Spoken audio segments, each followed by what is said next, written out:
যুক্তরাষ্ট্রে অচলাবস্থা ৪০ দিন পেরিয়ে গেলেও সমাধানের কোনো লক্ষণ নেই। কংগ্রেসে ব্যর্থ আলোচনা, স্থবির অর্থনীতি এবং লাখো মানুষ বেতন ও খাদ্য সহায়তা থেকে বঞ্চিত, সব মিলিয়ে দেশজুড়ে ছড়িয়ে পড়েছে উদ্বেগ ও ক্ষোভ। ইতিহাসের সবচেয়ে দীর্ঘ এই সরকারি শাটডাউন এখন সাধারণ আমেরিকানদের জীবনে গভীর প্রভাব ফেলছে। মার্কিন সিনেটে রিপাবলিকান ও ডেমোক্রেটরা সরকারি ব্যয় ইস্যুতে একমত হতে ব্যর্থ হওয়ায় ১ অক্টোবর শুরু হয় শাটডাউন।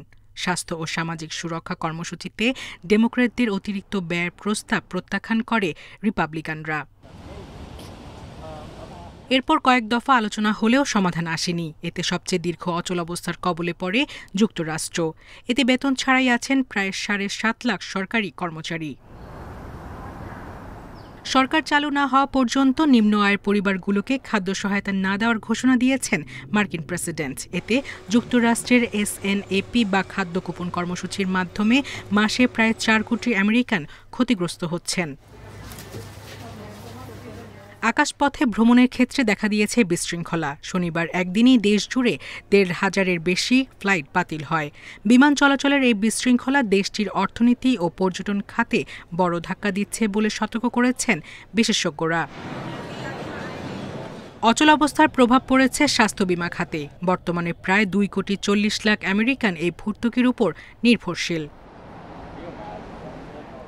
শাটডাউনের ফলে স্থানীয় কর রাজস্ব ও শহরগুলোর বাজেট কমে যাচ্ছে।